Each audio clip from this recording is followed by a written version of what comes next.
공생애를 시작하시면서 예수님은 요단강에서 세례를 받으시고 그리고 그 다음 성령에 이끌려서 오늘 광야로 나아가게 되었습니다.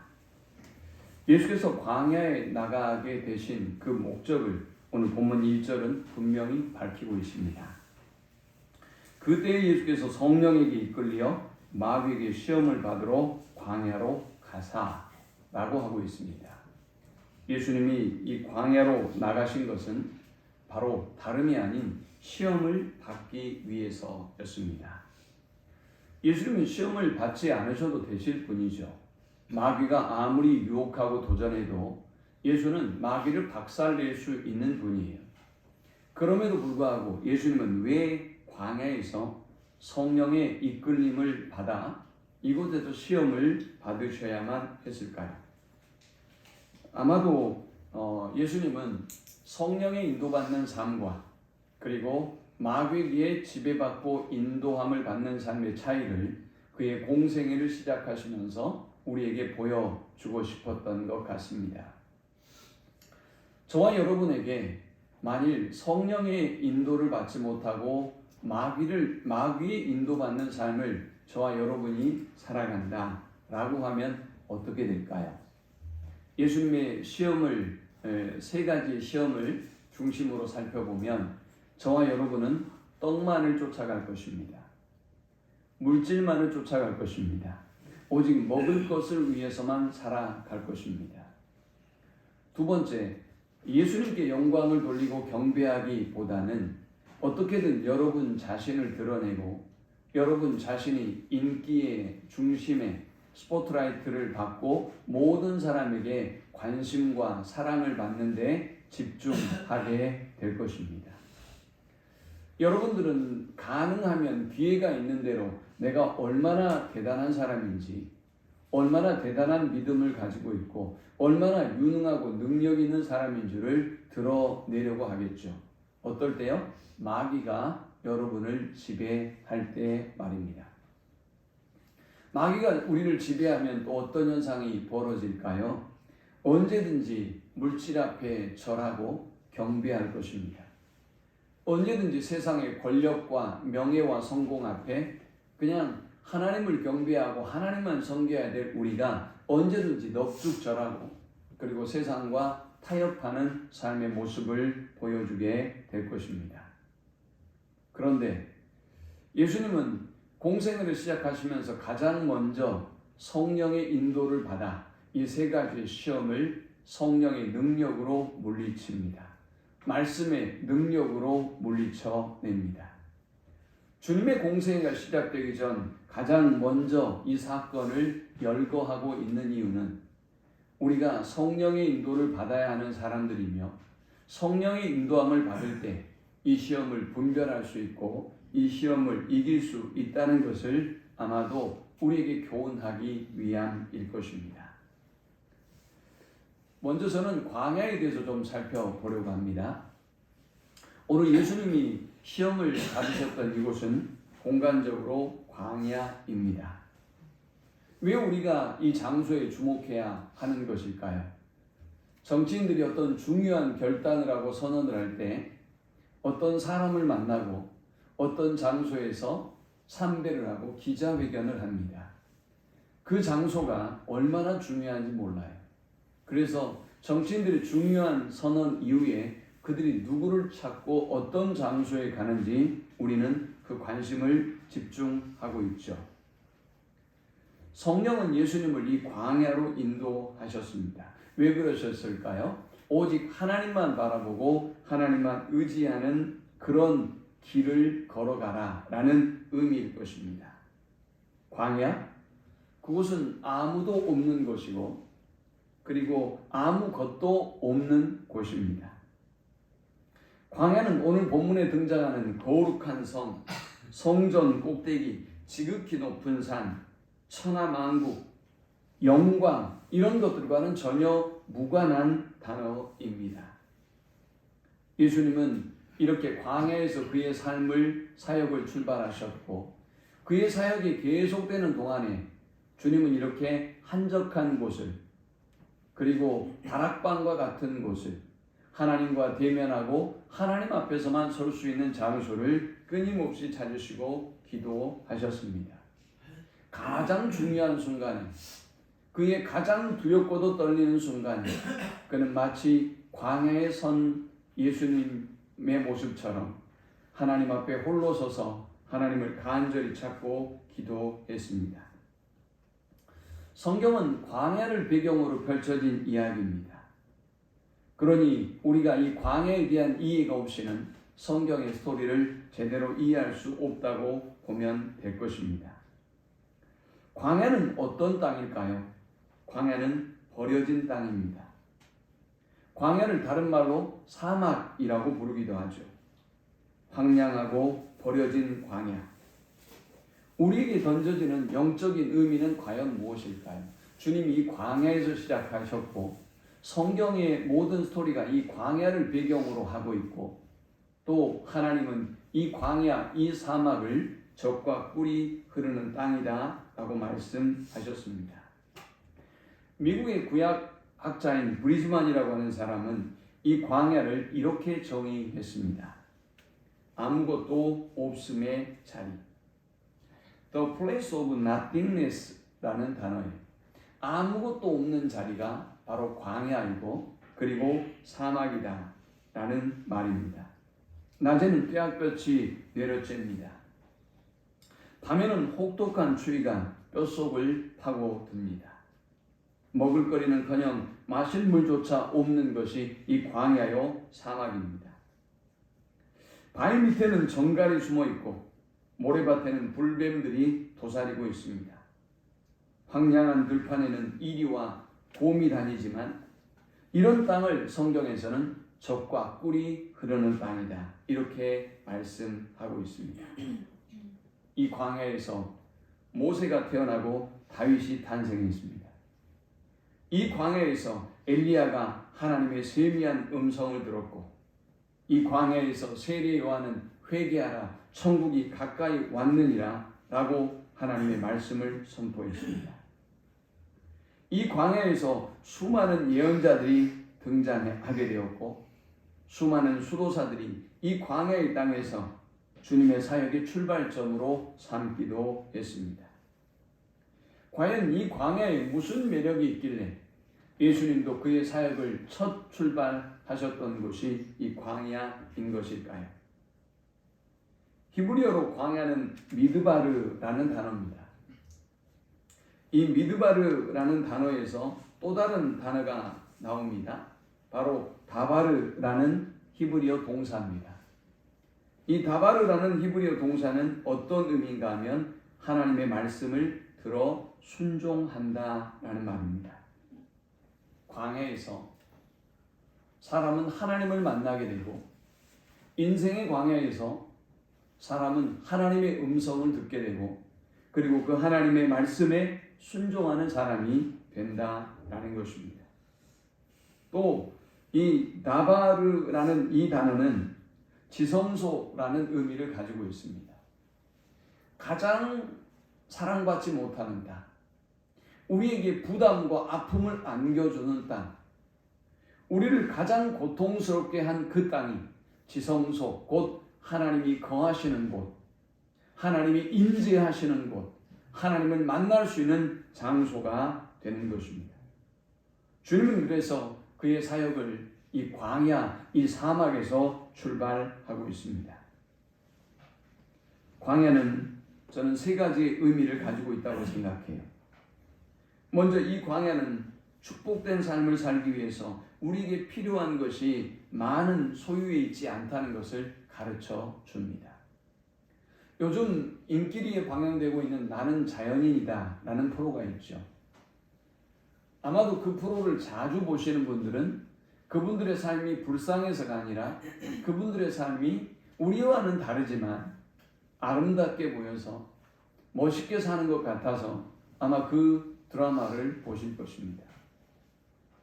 사막이라고 하는 것, 광야라고 하는 것은 과연 인간에게 필요한 것이 무엇인지, 정작 여러분이 지금 죽을 것처럼 필요로 하다고 생각하는 그 모든 것들이 정작 필요한 것인지 그렇지 않는 것인지 우리에게 정확하게 말씀하고 깨닫게 해 줍니다. 광야는 두 번째 어떤 의미를 가질까요? 광야는 인간에게 기본적으로 필요한 니드와 그리고 우리가 끝없이 원하는 욕구와의 간격이 얼마나 큰가를 보여줍니다. 사실 사람이 사는데 뭐 그렇게 많이 필요하겠습니까? 많이 배우는 것도 좋고 많이 소유하는 것도 좋지만 그러나 사막에서 살아가는 사람에게 학력이 그렇게 중요할까요? 사막에서 살아가는 사람에게 그렇게 멋진 가구들과 그리고 멋진 집안의 전자제품들이 그토록 필요한 것일까요? 사막에 섰을 때 인간은 사람에게 정말 필요한 것은 무엇이며 또 우리가 간절히 원하는 욕망, 우리의 채우지 못하는 욕구는 과연 무엇인지 그 차이를 느끼게 만들어줍니다. 이 광야는 또 때를 따라 돕는 하나님의 은혜의 손길을 구하는 것이 인간의 삶이라는 것을 우리에게 가르쳐 줍니다. 광야는 잘못하면 길을 잃고 헤매이다 죽어요. 신기루에 빠지게 되고 또 오아시스가 어디에 있는지 몰라서 우리는 순식간에 목숨을 잃을 수 있어요. 혹독한 추위에 우리의 목숨을 잃을 수도 있고요. 야생의 동물에 의해서도 잃을 수 있습니다. 광야에서 우리는 하나님의 도움으로 살 수 있습니다. 여러분의 인생의 광야에서 하나님의 도움이, 하나님의 은혜가 필요하다는 것을 우리는 수없이 느끼고 살아가지 않습니까? 어디가 길인지, 어디가 오아시스가 있는지, 어디로 가야 마을이 있는 것인지 우리는 우리의 한계로 인하여 보지 못하고 알지 못하지만 하나님의 인도하심에 의해서 그 광야를 벗어날 수가 있는 것입니다. 따라서 광야는 가장 고통스러운 땅이고 버려진 땅이고 그리고 건조한 땅이지만 우리가 하나님을 만날 수 있고 하나님께 더욱더 가까이 나아갈 수 있는 지성소의 역할을 하는 곳임을 기억해야 하겠습니다. 성령의 인도함을 받아 광야로 이끌림을 받았던 예수님은 이 광야에서 금식을 하셨습니다. 40일을 반나주로 금식하신 후에라고 했습니다. 예수님은 이 광야에서 왜 금식을 하신 것일까요? 이 다음에 시험의 내용을 보면 알 수 있어요. 예수님은 아마도 이 금식을 통해서 채움이 아니라 비움이 사람을 충만하게 할 수 있다는 것을 가르쳐 주고 싶었을 것입니다. 우리는 채워야만 하는데, 채워야 충만할 수 있다고 생각하는데, 채워야 행복하다고 생각하는데, 주님은 오히려 비움이, 주님은 오히려 내려놓음이 우리를 진정으로 행복한 삶을 살게 한다는 것을 우리에게 말씀하고자 했을 것입니다. 사탄은 저와 여러분의 욕망을 잘 알고 있습니다. 그래서 저와 여러분의 욕망을 잘 이용합니다. 저와 여러분의 욕망을 이용해서 사탄은 언제든지 자신의 수하에, 자신의 손 안에 여러분을 붙잡고 있고 싶어합니다. 그 탐욕은 아담과 하와를 무너뜨렸습니다. 보암직하고 먹음직하고 마음대로 갖고 즐길 만한 세상의 것들을 우리는 탐하면서 그렇게 마귀의 손에서 벗어나지 못하며 살아가고 있습니다.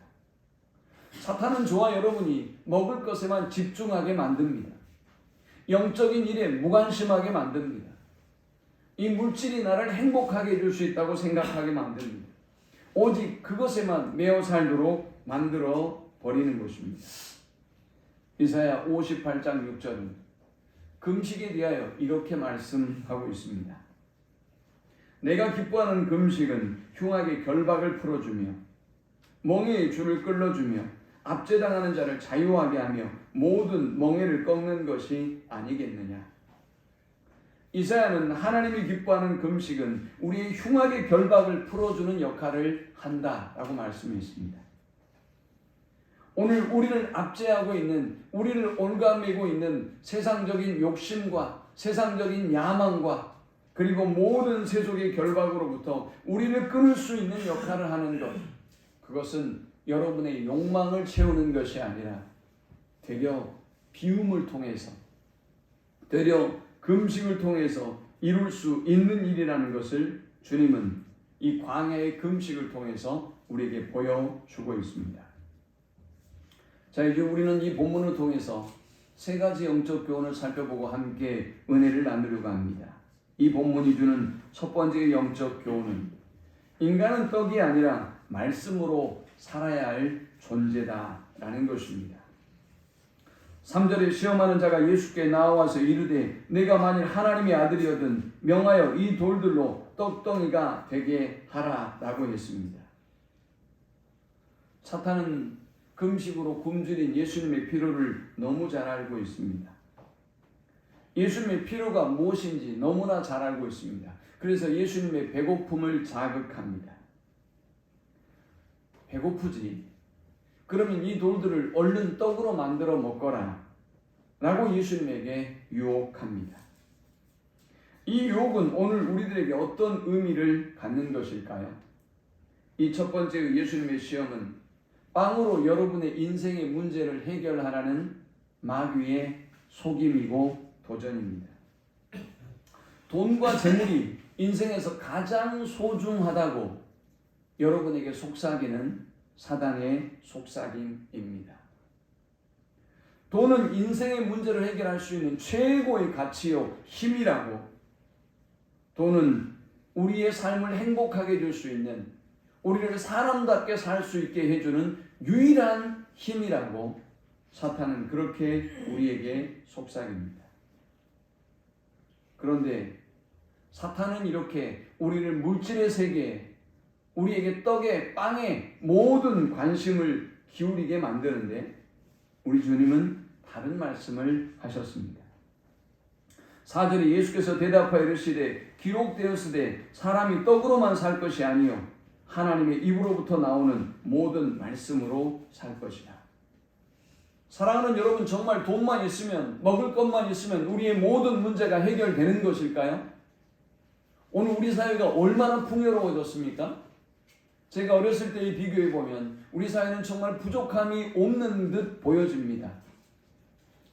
정작 부족한 것이 무엇일까요? 요즘 우리는 우리 사회의 문제를 봅니다. 돈이 없어서 문제라고 말하기보다는 도덕성, 인간성의 상실이 지금 우리의 문제라고 말합니다. 윤리가 무너지고 그리고 도덕이 무너진 이 사회가 정상적인 기능을 하기 위해서는 도덕과 윤리를 회복해야 한다고 말하고 있습니다. 이만큼 풍요로운 세상이 됐습니다. 그런데 왜 사람들은 자신의 먹을 것의 문제로 목숨을 잃는 것일까요? 얼마든지 정부의 도움을 받으면 우리나라에서는 굶어 죽을 사람이 생길 수가 없어요. 그런 구조를 이미 갖추고 있습니다. 그런데 우리보다 훨씬 부자들이, 우리보다 훨씬 성공한 사람들이, 그리고 유명한 연예인들이 왜 목숨을 끊는 것일까요? 그것은 인간의 문제는 돈으로 채워줄 수 없는 자리가 있다는 것을 우리에게 말씀하고 있습니다. 물질, 그것은 우리를 행복하게 만들어 줍니다. 그러나 여러분, 우리는 또 다른 질문을 던져야 합니다. 과연 우리가 물질만으로 행복해질 수 있는가? 입니다. 물질, 그것은 여러분에게 만족을 줍니다. 빵을 많이 모아두고 떡을 많이 모아두면 아마도 여러분 보기만 보아도, 바라보기만 봐도 배부르다고 이야기하지 않습니까? 우리 그럴 겁니다. 그러나 또 다른 질문을 던져보십시오.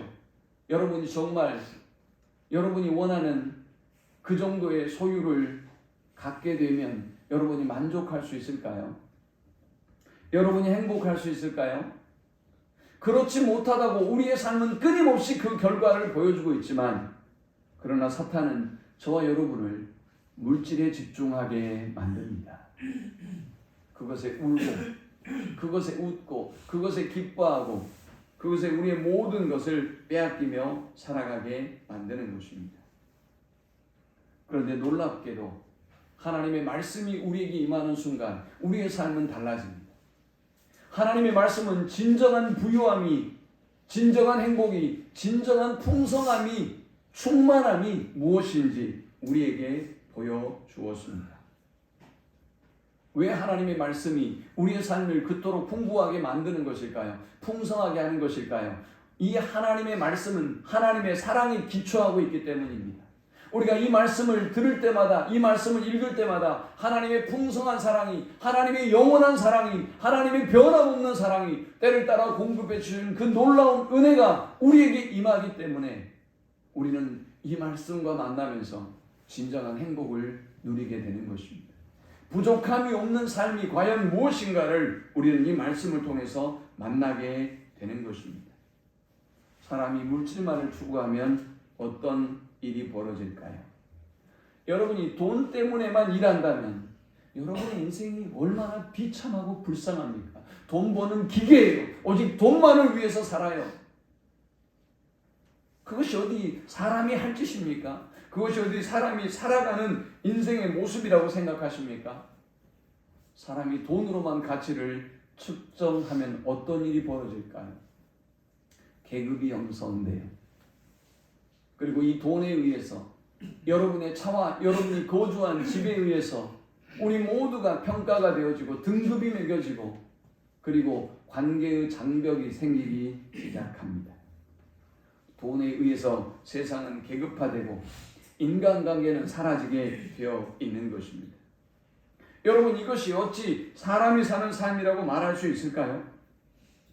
만일 우리가 물질에만 모든 관심과 생각을 쏟아붓고 살아가면 채울 수 없는 여러분의 욕망이 여러분의 삶을 한없이 처량하게 만들 것입니다.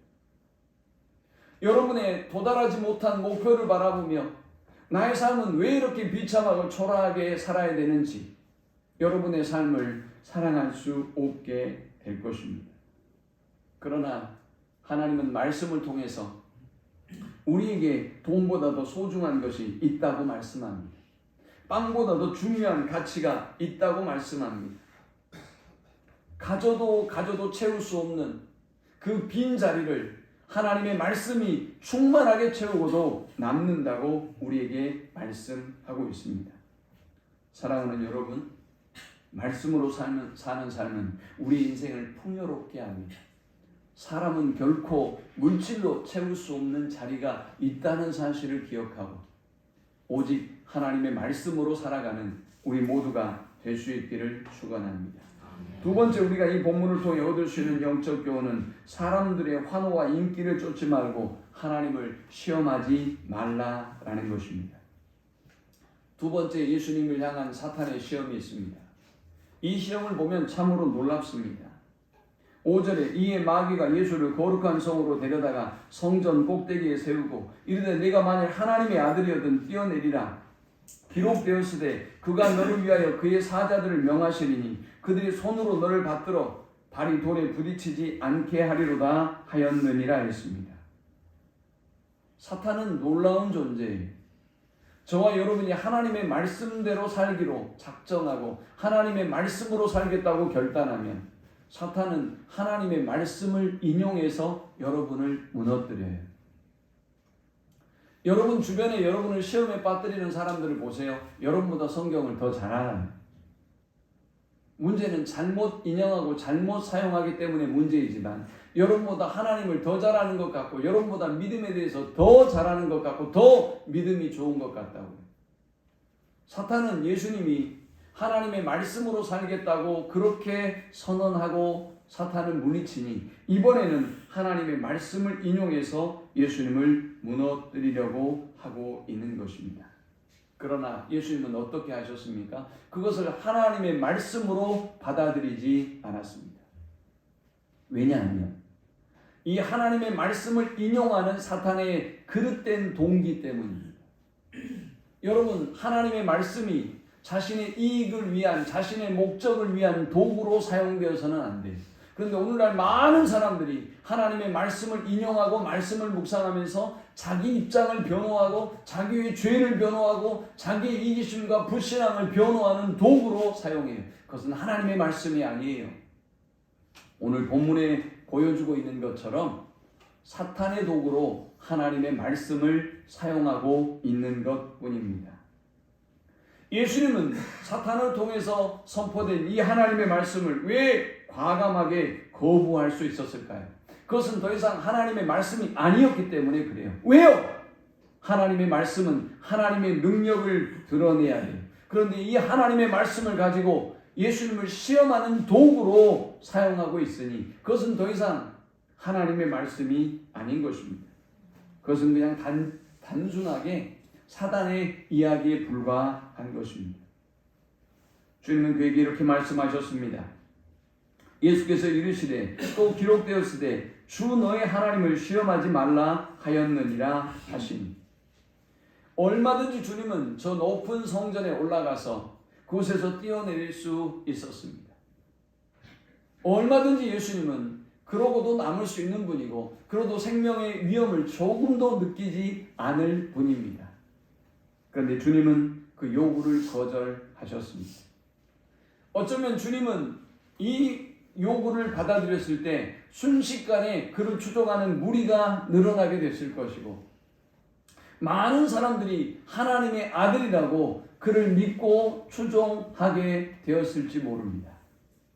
그러나 예수님은 그렇게 쉽고 그렇게 빠르고 그렇게 편한 길을 거부하셨습니다. 그리고 이렇게 말씀하셨습니다. 주 너의 하나님을 시험하지 말라. 사랑하는 여러분, 세상은 자꾸만 여러분이 가지고 있는 능력을 보여달라고 말합니다. 여러분의 자존심을 자극하고 여러분의 능력을 자극해서 하나님께 영광을 돌리고 하나님을 경배해야 될 우리가, 하나님의 영광을 나타내야 될 우리가 자꾸만 스포트라이트를 받게 만들고 자꾸만 여러분이 대단한 믿음의 사람이고 대단히 능력 있는 사람이고 여러분이 좋은 선택과 노력으로 오늘을 이루었고 오늘의 부귀와 영광에 도달했다라는 착각과 교만함에 빠지게 만듭니다.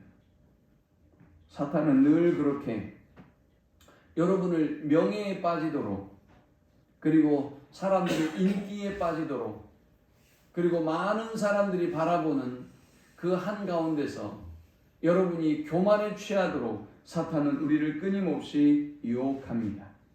그때 사랑하는 여러분, 하나님을 시험하지 마시기 바랍니다. 오직 우리는 하나님의 은혜를 알고 하나님의 능력을 알고 하나님께 경배하는 삶을 살아야 될 줄 믿습니다. 여러분이 이루었다고 하는 것 하나님을 시험하는 것입니다.